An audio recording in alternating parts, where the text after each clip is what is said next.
If you had one shot or one opportunity to seize everything you ever wanted in one moment, would you capture it or just let it slip? Yo. His palms are sweaty, knees weak, arms are heavy. There's vomit on his sweater already. Mom's spaghetti, he's nervous, but on the surface he looks calm and ready to drop bombs. But he keeps on forgetting what he wrote down. The whole crowd goes so loud, he opens his mouth, but the words won't come out. He's choking how? Everybody's choking now. The clock's run out, time's up, over, loud. Snap back to reality. Oh, there goes gravity. Oh, there goes gravity. Choke. He's so mad, but he won't give up. Daddies, he know he won't have it. He knows his whole back to these ropes. It don't matter, he's dope. He knows that, but he's broke. He's so stacked that he knows when he goes back to this mobile home, that's when it's back to the lab again, yo. This old rhapsody better go back to this moment and hope it don't pass him.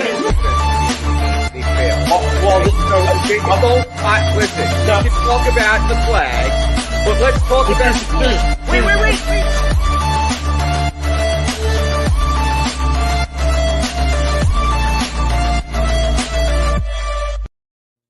All right, and good morning, everybody. Welcome to Trending in the AM right here on DSM Media Live, as always, Monday through Friday, 8:30 a.m. Facebook, Twitter, Twitch, YouTube, you know the drill. Like, retweet, share, thumbs up, subscribe, follow all of us and the entire DSM Media team. I am your host, Phil Stifle, here on this Overreaction Monday. Give me a follow at Bearded Knowledge. Joining me today, Mark Moschitelli at Mark with a C and a whole bunch of underscores.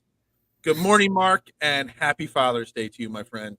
Thank you, Phil. Thank you very much. I know you were talking before the air, but we got to talk and throw it out there right from the get. And happy Father's Day to Big Ed as well. Happy Father's Day, my friend. But we got to start off before we get to the Phillies, because we're going to talk Phillies, and they're winning 4 out of 5. We got some Eagles news and rumors. You know, we got to talk a little. I want to talk a little bit about wrestling and Vince McMahon and all the trouble he's in again for the 18th time in his lifetime. Got lots I want to get into. And I just realized the NBA drafts this week. The NBA finals just ended, and the NBA drafts this week, all right. Didn't even realize how quick of a turnaround that was. But we got to talk Father's Day for a second. And yesterday, what did you do on Father's Day yesterday, Mark?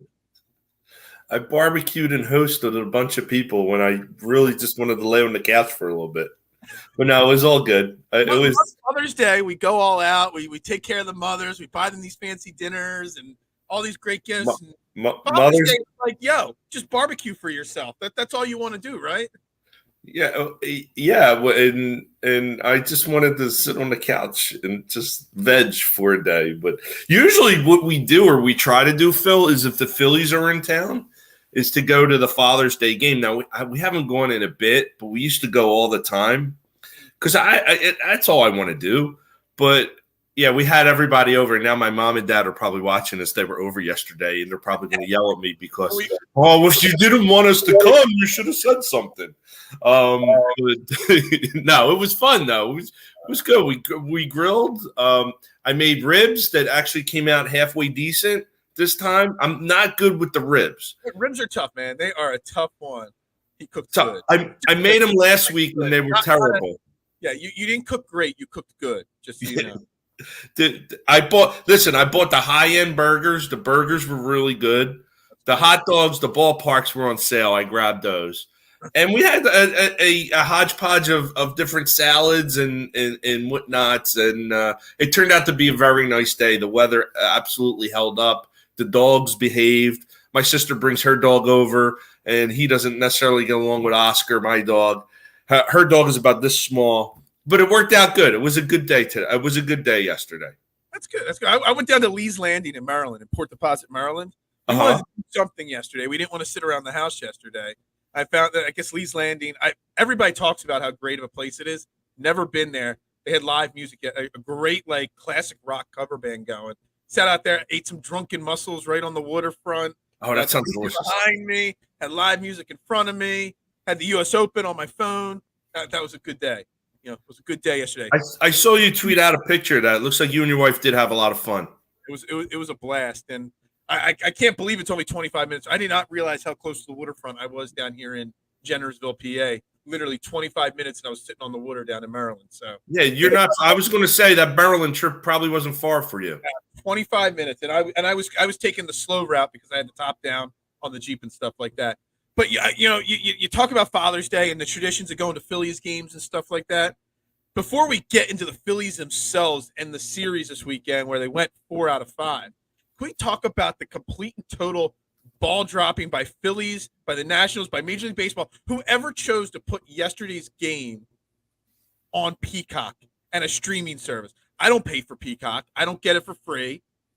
I couldn't watch the Phillies game if I wanted to. Father's Day is not the day to try to squeeze a little extra money out of fans by putting a Father's Day game on a special network that the Phillies, it was 11:30 in the morning, and the Phillies were having to tweet out instructions on how to find and subscribe to this thing because no one knew even how to get Peacock. So I kind of think that I don't know whose decision it was to put the game on Peacock, but that was a major dropping of the ball right there. And in my opinion, a bad look for the organization to do that on Father's Day. If anything, you'd want the game more accessible to people, your casual fan and whatnot on a day like that. To make it more restrictive doesn't really make any sense to me. Now, I do have Comcast, so I get Peacock for free, so I was able to get it. But I'll tell you, like the announcers, so they have Ruben Amaro Jr. and they had Kevin Frandsen, whose voice I didn't recognize. Apparently, he does Nationals TV for them. And then I think it was the Nationals play-by-play guy. And for whatever reason, they talked nonstop from the first pitch to the last pitch. Didn't let the game breathe. Hey, listen, they had a lot of nice stories, and they had a little thing about Father's Day. Both Ruben and Kevin had some anecdotes about their dads, but it was like a little bit of a shit show, and the reception, like a lot of it came in pixelated for a little bit, and I bet you it's because so many people did jump on the Peacock at the same time, and it probably caused a little bit of overload. Now it wasn't like that the whole game, but it's like. You can see where sports is going right now, Phil. They're trying to move these live events to streaming services. And I don't think that bodes well when it comes to wanting to watch your favorite team and what you have to spend to do that. Yeah, so, I kind of – everyone used to keep talking about cutting the cord of cable and flipping to all these streaming services. These streaming services are becoming more expensive than cable actually at this point. Because to get anything, you got to sign up for so many different. You're not going to just sign up for Peacock. It's not going to give you enough. If you just use Peacock, you got to have Netflix. You got to have Hulu. You got to have YouTube Live for your local Phillies and Sixers. I mean, there's so many different things you have to have. It's almost cheaper just to keep cable at this point. I'm one of the idiots that still has cable, but I know a lot of people who don't. You know, and I was crunching the numbers, Phil, not too long ago, maybe about a year and a half ago or something like that. Like you said, like, all right, I need this, I want that, this is what we want. The bill was the same. The bill was going to be the same. You got to pay for the internet service to get it. Exactly. Yeah, and it was like I'm just going to stick what I got. Yeah, I'm the same way. Maybe that's because we're old school, but honestly, I mean, hell, YouTube TV, we have that at the pizza shop. It's expensive too. It's up to like $50 a month right there for YouTube TV. And then you got to have the internet and everything else. It's just not worth it. Thursday night football games are going to Amazon now, I think, or Amazon Prime or whatever. So now if you're not going to be able to watch Thursday night football anymore. I mean, am I going to pay extra money to watch Thursday night football? No, I'm not. I use my sister's Amazon Prime account. She uses my Disney Plus account. My dad uses my Netflix account.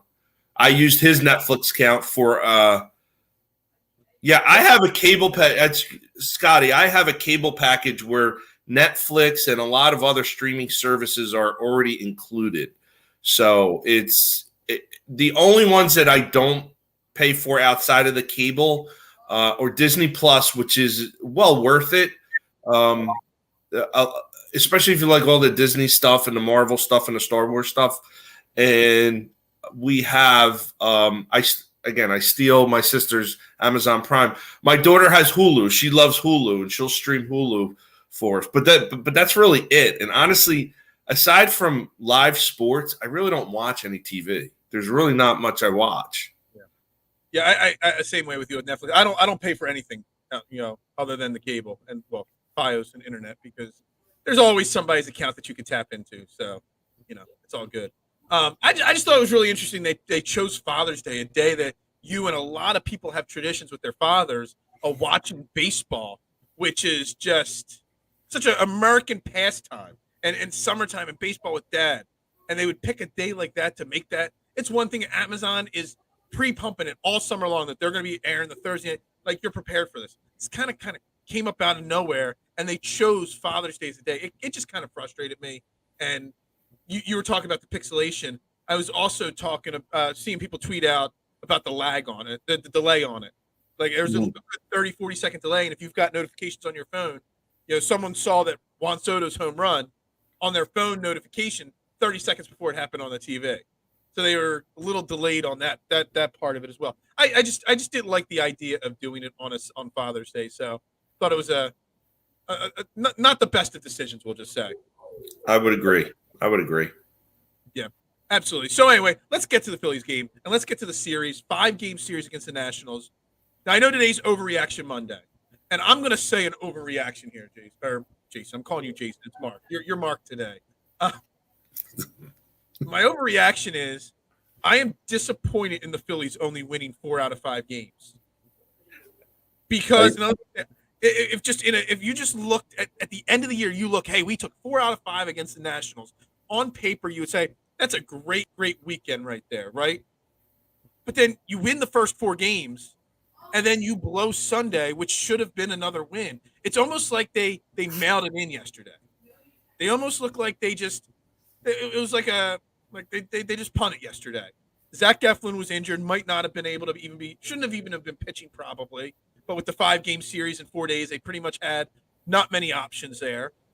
I don't know. I kind of feel like the energy of the team yesterday was so bad and so unnecessarily down that they just gave away the game. So it should have been a 5-game sweep. So in my opinion, I was disappointed, and it was a bigger loss than people realized by losing yesterday. I knew you were going to come out and say that because I think we as fans get greedy. We've won the 4, now why not the 5th? But the big picture stuff. Scheduled loss. They had 8 games in 7 days, so they went 4-1 in this series. What did they go in the last series? It seems like so long ago. They've won every series basically since Rob Thompson's taken over. Well, I mean, what?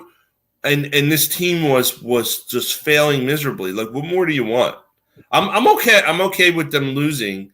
Here's your concern though. Zach Eflin did not pitch well, and there's whispers about his knee not cooperating with him.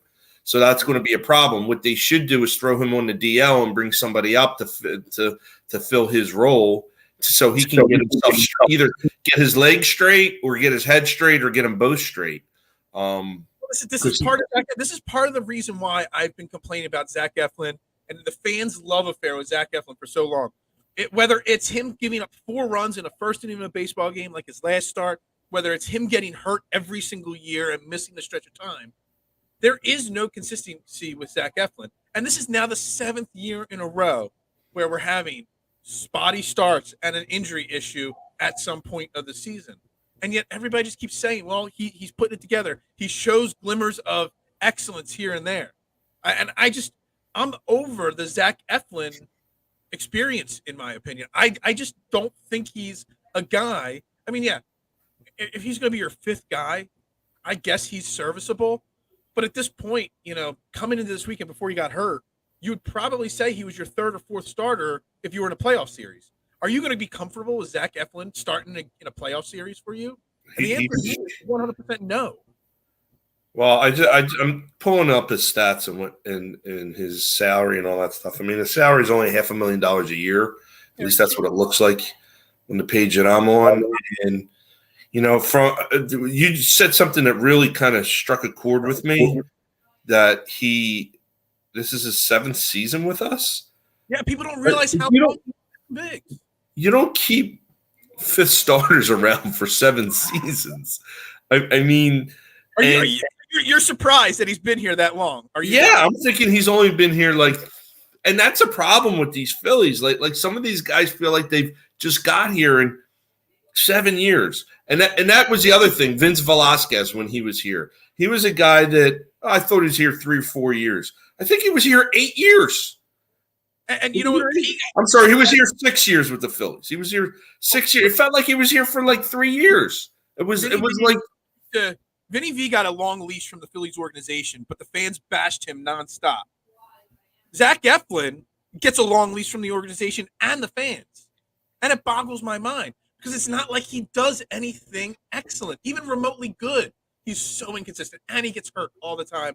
But there's a love affair with Zach Eflin for some reason, and I have no idea why. The over-the-top analytics, the XYZPR, XYZ stat, says he could be a good pitcher. So people buy into him. But he's like our generation's Kyle Kendrick. I mean, destined to be a fifth starter and a little better than KK. Maybe. I mean, it's. I sense your frustration. I do. But here's the thing: if we had any quality pitchers out there in the minors or ready to, he would be gone. He wouldn't be here. And guys like Kyle Gibson wouldn't be re-signed. But we don't have any of that stuff. So we got to live with this guy until I guess your Andrew Painters of the world are ready to come up. The only guy you could call up right now is Bradley Falter. And I mean, he had an okay game this weekend, but the last time he got called up, he didn't pitch well. So, I mean, you're kind of in a tough spot. Like you said, you got to roll with him. And now you kind of got to roll with him injured. They had said yesterday that they were only planning – Rob Thompson said they were only planning to pitch him 3 innings. But then he ran around a lot. He covered first base, XYZ, all these things. He looked like he was laboring a little bit after 2 innings, so they pulled him early. So like you said, it was a scheduled loss. And that's kind of why I'm disappointed. At this point, when you're trying to turn your season around, you're at a point where I still can't believe that they're where I tweeted out on Saturday. They were 21-29, and now they're 36. Well, now after yesterday's loss, 36-32. Who would have seen that turnaround coming that dramatic? I kept talking about baby steps, but you haven't taken baby steps. You've taken big leaps to turn the season around. At this point, you don't want scheduled losses. You want to go out there and put your best team out there every single day. And yesterday they just kind of said, whatever, And Harper didn't play either. I mean, he's got that blister. He pinch hit on Saturday, but he's got a blister with an infection that got so bad that they got – what's with baseball players getting infected blisters? I mean, it seems to happen a lot more than people realize. They should wash their hands more. Yeah, exactly.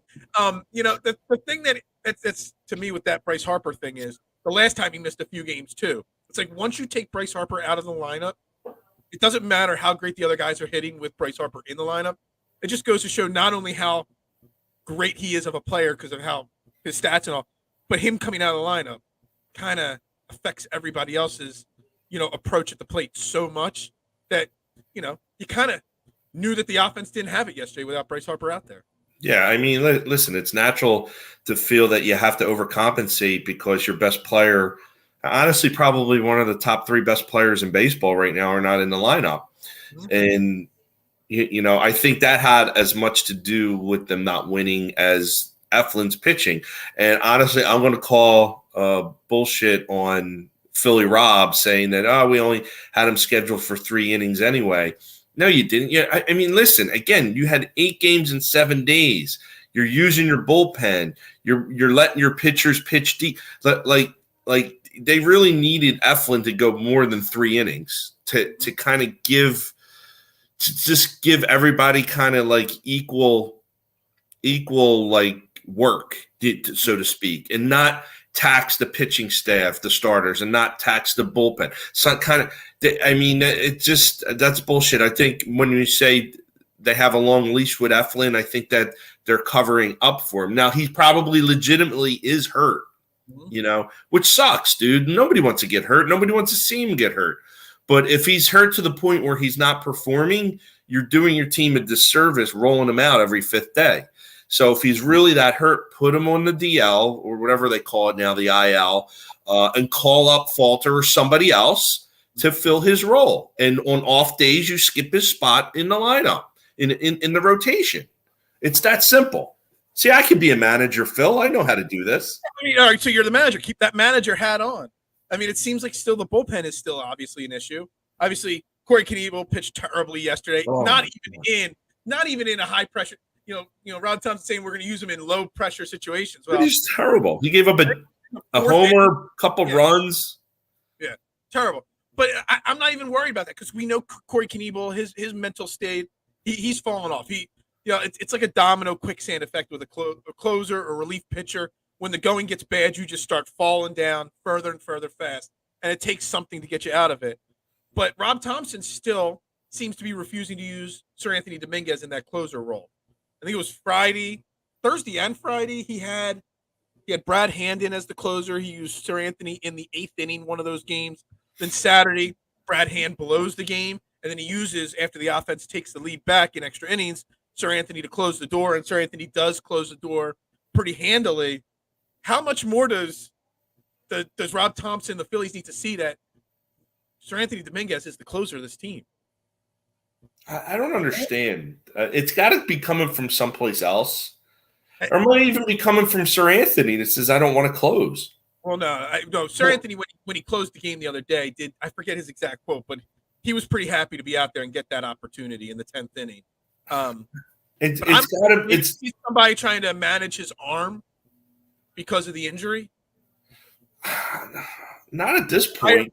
Situation, maybe. Don't they say once you have that surgery, your arm actually gets stronger? Yeah, sometimes they say that, yeah.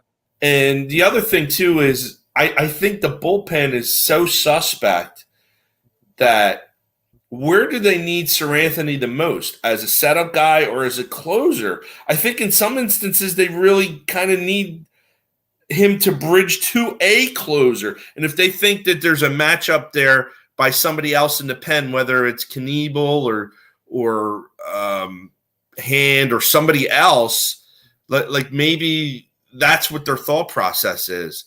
But at this point, I think you've tried everything, except rolling him out as a closer every opportunity. I think maybe now's the time you start to do that. But I just don't know. I mean, I said at the beginning of the season, before the season started, Knebel hasn't been a closer for a really long time. Jesus Familia has not been a good pitcher, period, let alone a closer for a long time. Brad Hand has not been a closer for a long time. And yet they just lined all these guys up. There are parts earlier in the season where Sir Anthony was pitching the 4th, 5th, 6th inning. And they're just wasting those. A pitcher only has so many throws a season and so many innings a season. And you're wasting your best relief pitcher in unimportant moments. So, the Phillies are off today. Much needed day off. But real quick before we move on to it, so they did take a team picture yesterday after the game, getting on the plane, heading down to Texas for a 2-game series down there. Tell me that's not the coolest looking team photo in a while. Rob Thompson. I just went, as soon as I saw that picture, I thought of Major League the movie, the American Express commercial, Don't Steal Home Without It. They're all in tuxedos and their Indians hats. It's the first image that popped into my head. And yes, we lost and overreacting, saying I'm disappointed. But there is a fun, cool vibe coming from this team now. And when the Phillies get good and the city gets painted red, it's an exciting summer in Philadelphia. Are you getting that cool vibe? Not just because of the picture, but the overall vibe has changed so dramatically in the last 2.5 weeks. Phil, they say a picture's worth 1,000 words. Look at the picture. Look at the smiles on the faces of the players. Look at Philly Rob, which is what I love calling him that. Rob Thompson in the beginning with the fedora and his arms out like that. This team is playing loose. They're happy. They are playing for a coach that, by all intents and purposes, is a master communicator who answers their questions and concerns. And you've seen it with results on the field. Now, if Girardi was still the coach or the manager, do they take a picture like that? Do they there's a guy walking like up that? in the background. They take the picture, but their coach is walking up the stairs on the plane instead. Well, and guy on the back there. So but we say that kidding, but that's the truth. That this is. You had a manager who was disconnected from the team that he was paid to manage. Mm-hmm. And his, right before he got fired, he was Jamie Apodi posted the tweet of him playing catch with his son, who must be like a high school baseball player or something like that. Why the Phillies were like absolutely on fire. And I said that the optics are really bad and he's disconnected and he's not getting what's going on. And I think I hit the nail on the head with that. I mean, you take him out of the position he's in, it's like, thank God this manager is gone. I can be me now. I can do the things that I wanted to do for the success of the team. I have somebody in that managerial role that's listening to what I have to say. He might not always implement what my suggestions are, but he's at least listening. Joe Girardi didn't do any of that. He didn't do any of that at all. So I think that move was a great move, and it's paying dividends short term. I think, going on this West Coast trip, I mean, they're in Texas and then they're in San Diego. Yeah, sure. It's San Diego's a four gamer, isn't it? Yep. I mean, and San Diego's pretty good, so that will be a good barometer as to how good the Phillies really are. I mean, if they lose 3 or 4, I think we will have some concerns. If they could split or win the series, it's huge. And I think the Braves are coming up on the schedule too, and that is a really big benchmark. What can they do against a team that's right in front of them? Could they really, play with these guys, or do they just go in the shell because it's the Braves?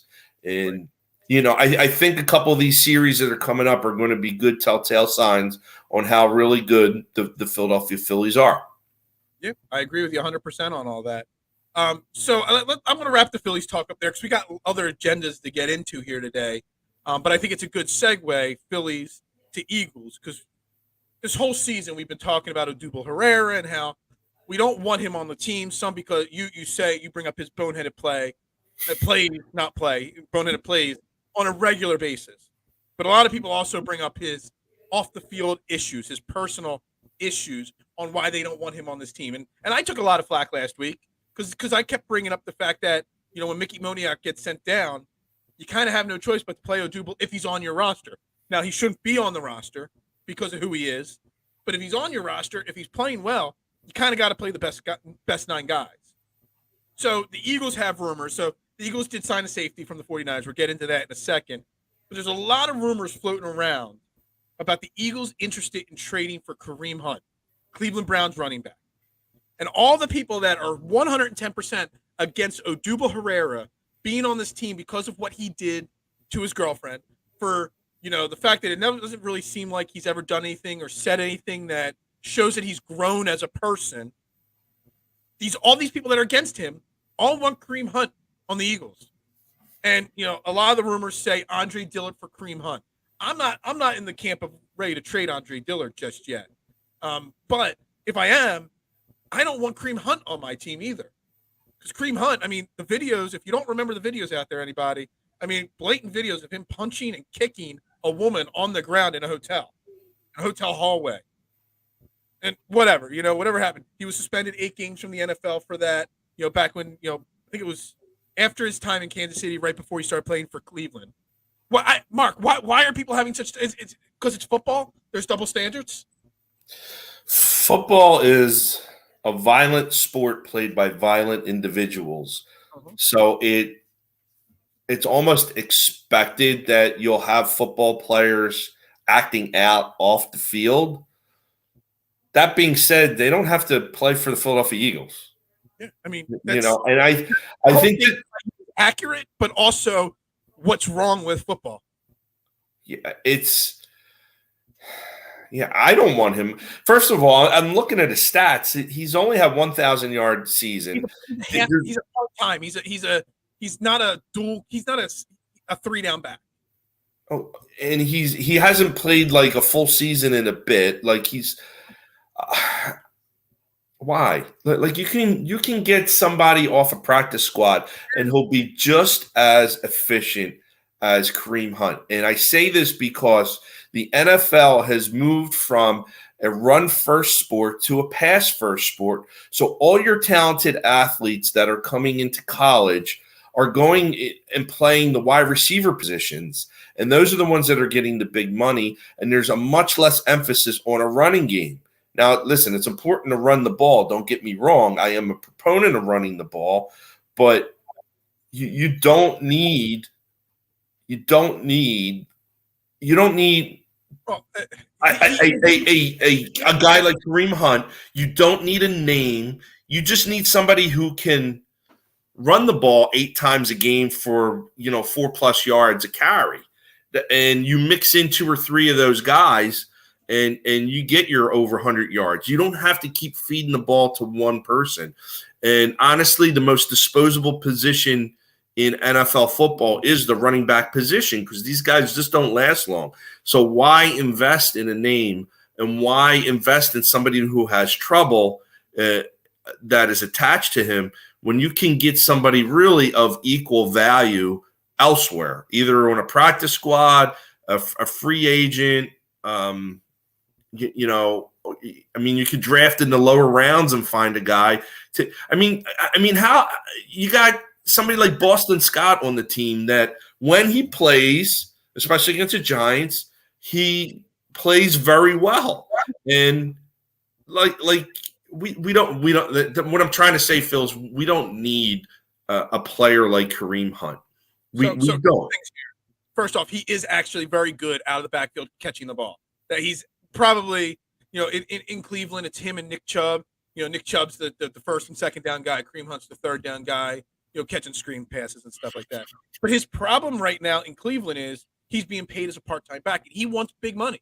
He's under contract for just this year, but he wants an extension. So why would you trade for a guy? Take the off-the-field stuff out of the equation. Philadelphia runs a multi-back set type offense where they're rotating in Miles Sanders, Boston Scott, Kenny Gainwell, whoever else they bring in.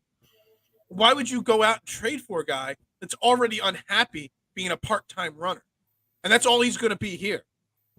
So that, to me, first and foremost, makes no sense. And then you throw in all the other stuff. Go ahead. I'm sorry, Phil. Yeah, if you trade for him, you got to give him a contract. Yeah. We think he's going to come here without a contract? And then trading Andre Dillard, that would be stupid. You can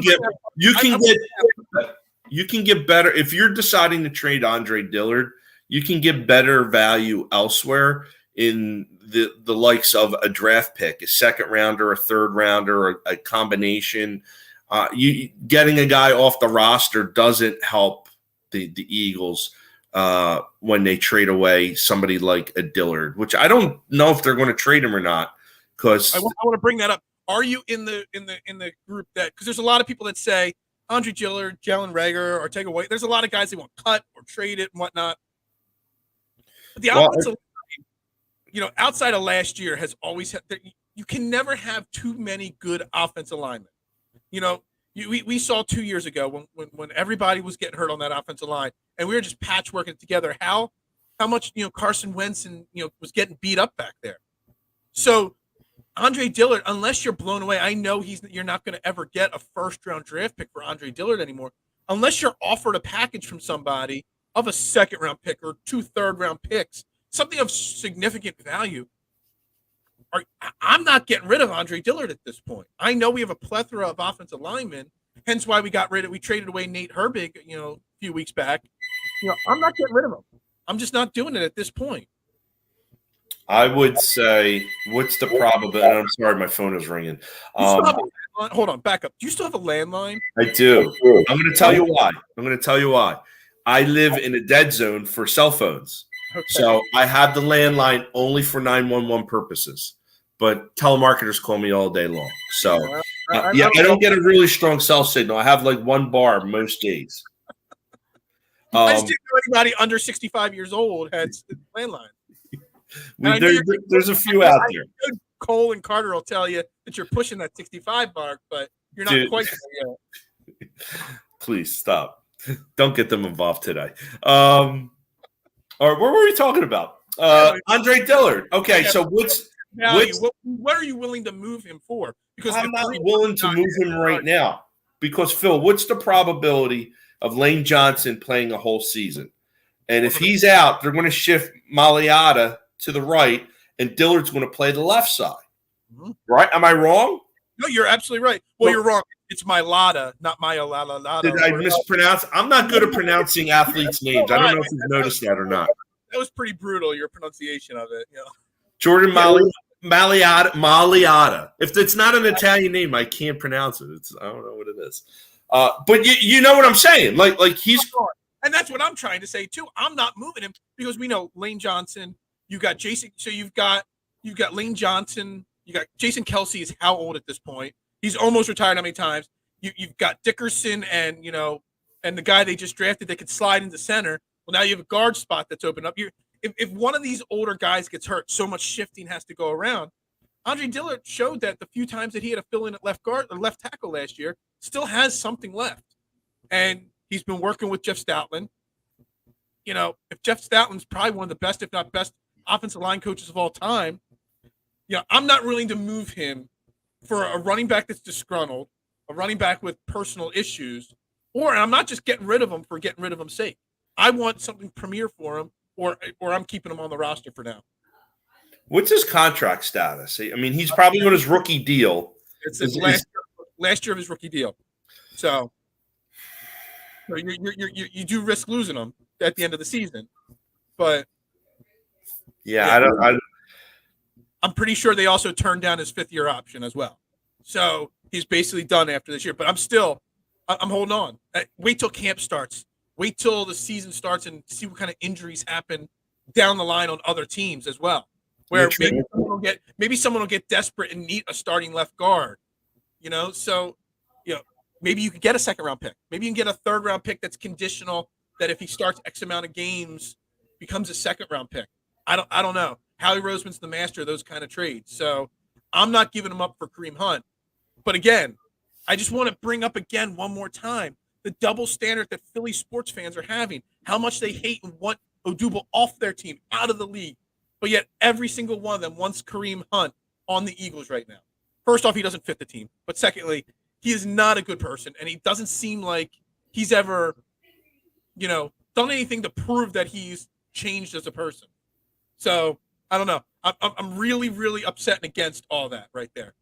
Yeah, I don't know if I agree with you 100% that all the fans are clamoring for him. I for one, I'm not. And I got to tell you, I think Jeffrey Lurie's willing to take chances on certain individuals. I don't think Kareem Hunt is one of them, and especially for what it's going to cost to get him here, I don't think he's worth the risk. I don't think he's worth that. And I'm confident that we have an owner in place that will help make those decisions to not allow people with questionable character on our squad. I'm big on character on a lot of things, Phil. From people I meet, people I work with, things like that, and our sports teams and our politicians and shit like that. What's that? What are you doing on this podcast? I have no idea. I'm trying to raise our character level here at DSM Media. No, I mean I'm big on that because that tells a lot about not only the person that you're bringing in, but the people that you associate yourself around. And I like to associate myself around high caliber, high character people in my life. And I would like to see my football team do the same with their players. And for the most part, they do. So that's why I don't think there'd be any chance of Kareem Hunt coming to the squad, at least on a trade. Like if you were to be cut and this was his last stop and he comes to us hat in hand and it's for 6 games towards the end of the season, maybe that's a little bit easier to stomach than giving up an asset piece for him and giving him a large contract, which basically you're saying you're investing in him. When you have a guy like Miles Sanders, that is honestly can do a lot of the same things as Kareem Hunt, has had some injury problems, but I just there's so many other avenues you can find a guy that can get into a rotation, and I don't think Kareem Hunt's the guy. Yep. I agree with you 100%. So the Eagles did make one other move, They did make one move this weekend. They signed a safety. Jaquisti, is that how you say his first name? Jaquisti Tartt, is that his name? Honestly, Tartt is his last name, right? Tartt was his last name, yeah. Jaquiski. Jaquisti Tartt. Look, everybody was jumping up and down and excited about this move. 30-year-old safety, 6'1", 215 pounds, has played for the 49ers since he's come into the league. I think he played in, where is it? I had his stuff up here. Where was his college? I had his college, Stanford. So not Stanford, Sanford. So not a big name guy. Everybody's jumping up and down for this guy. I honestly had never heard of him because, second and third, safeties on West Coast teams, they're not really at the forefront of my consciousness. I have no idea who the guy is. So I can't talk about anything other than what I see on the football reference stat sheets and stuff like that. Which I just pulled up as well. He has 4 career interceptions. Okay. He averages about 50 tackles a year. Yep. Although he had the most ever last year. The one big thing to look at, he's 30 years old. He's going to be playing at 30 this year. So don't jump off the page to you. But so I went down to further down the list of stats. And I'm like, well, maybe his stats don't jump off the page because he's not on the field a lot. But last year, he played 82% of the team's defensive snaps. Mm-hmm. Same thing with 2020. In 2019, he played 91% of the defensive snaps. So the guy's on the field a lot and still just putting up. Okay, now, look, I still think safeties are weakest part of our team. Marcus Epps, Anthony Harris, not the best safety tandem in the league. So obviously bringing in anybody with any experience helps. And Howie Roseman, these kind of moves, Howie Roseman does make really good late free agency type buys that tend to work out for the most part, at least, to an extent. So maybe this is a good move. But again, I see people jumping up and down. This is an amazing move and stuff like that. Maybe because I don't know him. Maybe I got to go look at some footage on him. But people are already saying he's the starter opposite of Anthony Harris over Marcus Epps because that's what kind of a quality player he is. I don't know. I was hoping you knew something about him, but obviously you don't really know too much about him either. The only thing I know is that if he's so good, why is he still a free agent? And why didn't his team that he's played for 7 seasons re-sign him? So, listen, I look at his age is 30. He played a lot on the defense. And he's a special teams player too, from what I'm reading. He was what? He's a good special teams type player as well, if needed. Okay. I don't know. I mean, hey, welcome aboard. Hopefully he can get into the mix in that safety rotation and stand out as a guy that can take over. Maybe like similar to a Steven Nelson signing, because we signed him really late last year too, didn't we? Steven Nelson, yeah, absolutely. We signed him right around the beginning of camp, but he did okay. And again, you bring up a good point. It's almost like you've watched previous shows of mine from previous networks that I worked for, because I talk about that all the time, that when you're signed at this point of free agency, either you're a superstar that's holding out for a big contract, or you're the bottom of the barrel guys. I said that last year about Eric Wilson and Anthony Harris, and what was the other safety that we signed last year that we cut and then ended up making a big play in the playoffs. He played for the Bucks. There was another safety signed. I forget. Anyway, he was on the team so short. Look, when you're signing these guys at the end of camp, before camp starts at the end of free agency, they're available in these cheap 1-year deals for a reason, because they're okay. So I'm still, without knowing anything about the guy, I'm still putting him behind Marcus Epps at this point, because Marcus Epps is the younger guy. Marcus Epps is the guy that you should be trying to see what you've got with, and then he's just kind of a backup option if Marcus Epps fails as a starting safety. Yeah, again, welcome to the team. Learn the playbook, get in the rotation, show us what you got. And let's be honest, he's at the tail end of his career. I mean, he's already got 7 seasons in. He's 30 years old. Once you get to a certain age, you're going to see a diminishment of skills. Maybe his is accelerated because he's spent so much time on the field, Phil. But I don't have anything against the signing. But I also think you shouldn't be having a parade because we signed Jaquisti Tartt. Is that his name? Whiskey. I don't know. Look. Maybe I'm over the top. I use the phrase "everybody" like way too frequently. I was saying everybody was clamoring for Kareem Hunt. I shouldn't say everybody but there was a whole group of Twitter people that were all over it. Same thing with Tartt. I shouldn't say everybody was jumping up and down, but I saw quite a few people, some of who I respect on social media for their reporting and stuff like that, excited about it. So not everybody, but I saw some people that were very excited about the move. So, like you said, welcome to Philly. Fly Eagles fly, right? Exactly. We cheer for the team, not the name on the back of the jersey. Hopefully the name Tartt, looks good. I don't even know if you say Tartt because it's got 2 T's. I don't even know how to say this guy's name. I don't know. Well, remember Buddy Ryan used to call players by the numbers because he couldn't pronounce any of the names. If you remember Mike Reichenbach and Junior Tadalatasi. He called Junior Tadalatasi Junior Smith because he couldn't pronounce his last name. So you said you couldn't pronounce names. That was a pretty good job right there. Was that good? I hit 2 old school Eagles pretty good, huh? You had about 40 years to practice those names. So yeah, exactly. Jordan Mailata has not been long enough. Jordan Mailata. Mailata. Well, the one that butchers me is the Matt Seizures. The pitcher. I fuck his name up all the time.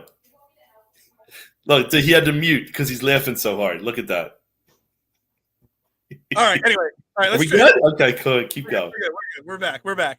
All right. I want to bring up one other topic, non-Philly sports related.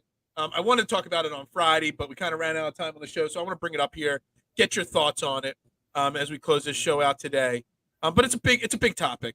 And it's Vince McMahon, owner, CEO, World Wrestling Entertainment, WWF, whatever you want to call it, has stepped down as CEO of the company because there's another controversy surrounding his personal life, not on-screen character, whatnot, sexual misconduct, hush scheme, paid money to a woman to keep her quiet about some misconduct, and it's coming out. The board of directors of the WWE found out about it, and he stepped down. So this is not a government investigation, which he's been involved in plenty of those as well.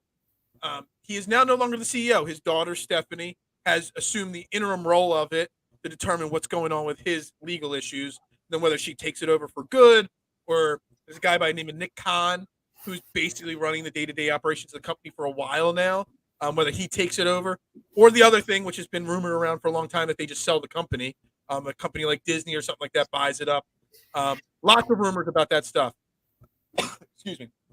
But Vince McMahon, Mark, one of the legendary, wrestling minds, legendary marketing minds of all time, in trouble again. It doesn't surprise you, does it?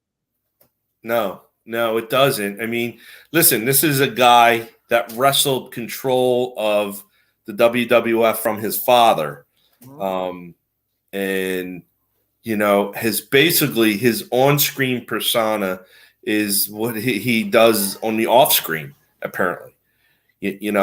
And listen, we grew up watching wrestling during the Hulkamania years, which was everything was clean and whatnot, and he was like an announcer, and you have an inkling of any type of impropriety. Once it hit the Attitude Era, and he had this Mr. McMahon persona as the evil boss, and he really took it to heart on the way he runs the business too. And he's just a bad dude. I mean, if you've seen him on some interviews, I know he's been on that HBO Real Sports a couple times, and he's just a bad guy. Yeah, we talk about character on the show about our athletes. His character, I mean, you talk about the Hulkamania and the golden era of wrestling there. He was bad then too. I mean, there was but you didn't know he was bad at that time. Rita Charlton, she was the first female referee ever in WWE. She had pressed charges that he raped her, that he put her into his limo, asked for oral sex. She declined. So but that got swept under the rug, paid off. I mean, so it dates back. That was in 1992. So his problems as a person, his character issues go back, and yet, he comes out on Friday Night SmackDown. I didn't watch it. I was working. I was really busy at the shop. But, he just stepped down, so he was going out there. He comes out, and all this comes out about him, and he goes out into the stage, and he is cheered. He's given a standing ovation by the fans. Stupid. Yeah, I mean, the guy's getting kicked out of his own company because of his misconduct and his awful being of a person, and you're giving him a standing ovation. I mean, I just don't get that at all. And for me, who's a casual fan at best, I don't know what's real and what's fake. It's tough. Yeah, I don't know. I really don't. And is this a work? Is this not a work? Stephanie McMahon had stepped down and took a leave of absence. And now she's back. That's probably all intertwined. It was a publicly traded company. Phil, did they buy back all their stock? Did they? There's another controversy. I think his name's Kevin Dunn. He's one of the board of directors members. He sold literally 2 or 3 months ago, like a crap ton of his shares. And it's because he knew about this was coming out, and now he's being investigated by the government for insider trading. Which is not good. Knowledge as a board of directors member. Look, I've always been a wrestling fan. Different parts of my life, I've been super into it. Other parts of my life, like right now, I'm just kind of very casually into it. Obviously, my interest in it has peaked right now just because I want to hear about what's going on with this whole situation. But the thing that ruined wrestling, in my opinion, was the internet. Because now you know what is a work and what isn't a work.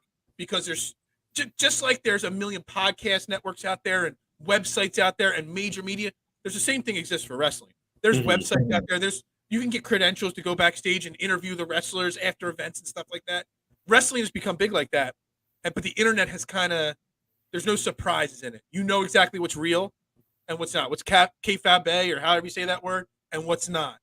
So this is not a work at all. He is legitimately in a lot of trouble again. I mean, it dates back, like I said, to the referee, that he, raped.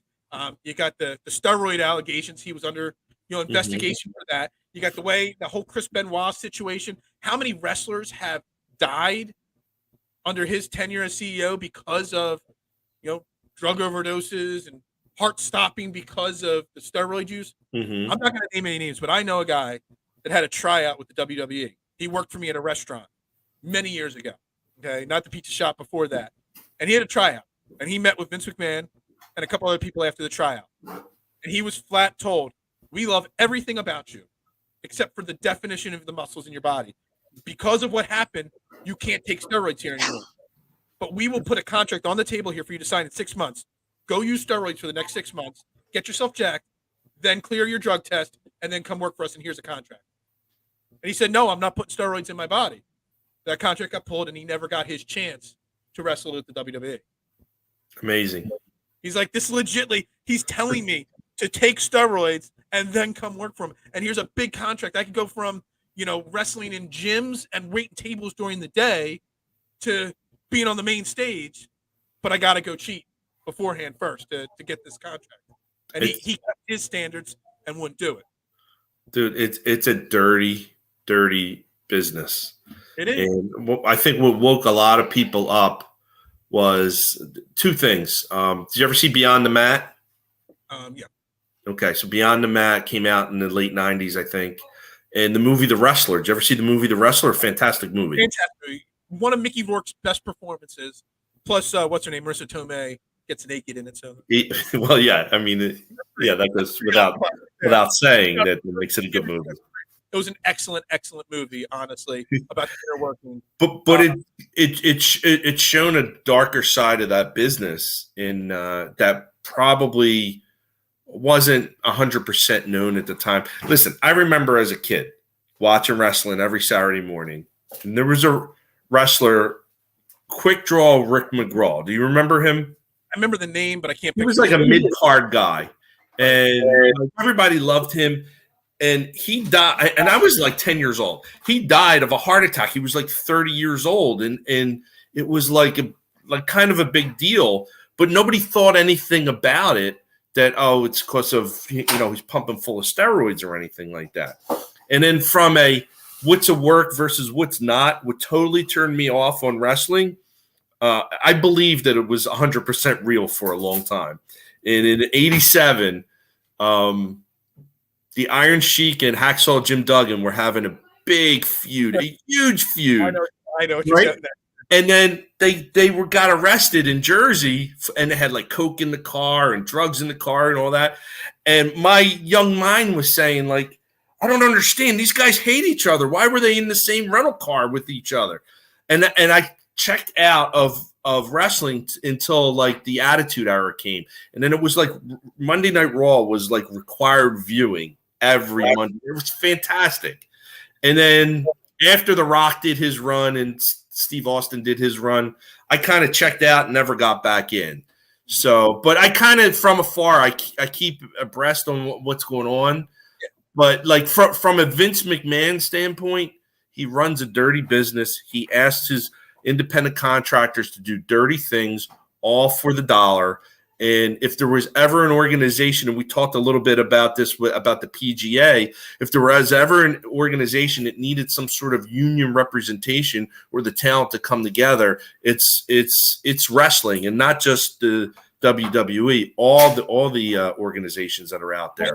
It's not unionizing, but at least the competition. WWE now has, AEW, the new upstart organization for the last couple of years, which is funded by the Khan family, that not the same Nick Khan that works for WWE, another guy by the name of Khan, the Jaguars owner. Yes. He's financing it. And they're really trying to not just be an alternative product for, wrestling fans, but they're also trying to do things behind the scenes the different way. You're not going to have an NFL franchise, guy like that family there, involved in the shady part of things. So they're really trying to revolutionize. I do want to touch on, you said when you kind of realized, it was fake and stuff. Dude, I was young and I thought it was real so much. And then Hulk Hogan was on Johnny Carson. And this was at the very beginning of Hulkamania. It was right after he was in Rocky, because he was on Johnny Carson because of his role in Rocky 3. As what was his name? Thunderlips or something like that? Thunderlips, yes. Thunderlips. And Johnny Carson was ragging on Hulk Hogan about how fake it was. And Hulk Hogan looked pissed off. And you can go back, they show this rerun at least once every couple of months on like Cozy TV or something like that. Hulk Hogan was pissed off. But I never heard anybody question the realness of wrestling. And when Johnny Carson started doing it, I'm like, is it real? And then you start seeing punches and stuff. I'm like, maybe it isn't real. I don't know. Vince McMahon, like you said, awful. He's an awful person. He's also a marketing genius. He knows how to market everything. There's a reason why people turn a blind eye to all his, character issues and still pump so many dollars into that organization. We talk about Odubel Herrera or Kareem Hunt not wanting them on our teams, yet parents still take their kids and spend a lot of money to go see these shows, buy the T-shirts, buy the memorabilia, buy everything. Hey, my man Jeff Warner, used to be my co-host, before here. He's literally got blue Tupperware containers of memorabilia dating back for ages. It's basically his retirement fund, all the stuff, all the money he's spent on wrestling stuff. So people still, we question character issues in other sports, but no one ever questions his character issue and stops watching his product. And it's because he markets it so well that you're not even thinking about him. It's like a magic trick. Here's what I'm doing bad over here, but look at all this fancy stuff over here. Yeah, he's very good at distracting you from the issues. He is, and he's been a master at it for a long time. But your luck eventually runs out. And is this the last that you're going to see of McMahon? And let's be honest, the guy's 75 years old. The guy's got every dollar that he could ever ask for. Just go away. Let somebody else run it. You want your daughter to run it? Let her run it. She have different ways of thinking on how to run the organization. I don't know. I think she's cut from his cloth. What I think is an interesting story is the fact that his son left and gave up his spot for a very long time and tried to start his own company, not wrestling. He started, I think it was in China, maybe. He went and started the first pay-per-view company. Like he created how to do pay-per-views I think it was in China, and he only came back in the last couple years, not as an executive. They paid him like a performer to come back and help, diving, ratings and stuff like that. But the fact that his son, who he was grooming because, he's an awful human being. He didn't want his daughter taking over his business. He wanted his son taking over his business. He was grooming his son to take over the business. And his son said, no, I don't want to get involved with this anymore. I want out. I want to make a name for myself away from all the side stuff that you hide. So he wanted out. And I think that says a lot when your son can inherit $1 billion company, but he walks away because he doesn't want to be involved in it anymore. I think that's kind of telling right there. And they were raised in the business too. Well, he was raised in the business by his dad as well. So yeah, I mean, and his dad's dad, started the company, so it's a 3-4 generation company now. Mm-hmm. So it's interesting. It's eye on story wise what happens. Yeah, I'd like this.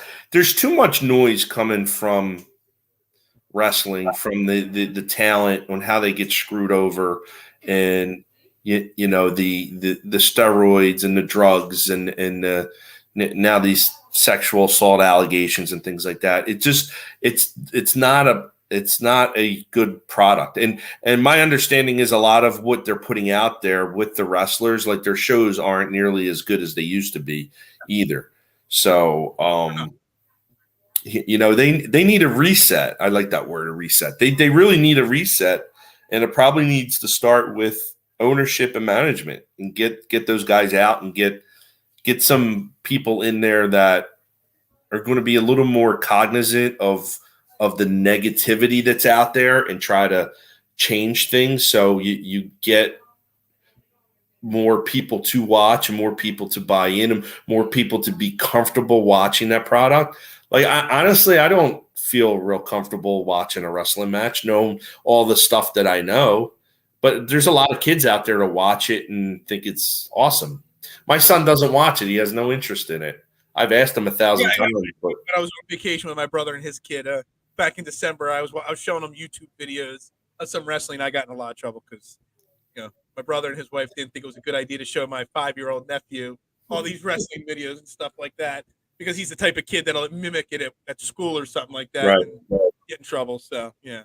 Anyway, we're going to wrap it up for the day there, right here on Trending in the AM. Make sure you're liking this video, hitting the subscribe button, sharing it out, retweeting it out. Make sure you shoot me a follow at Beard of Knowledge, and my man Mark Muscatelli at Mark with a C.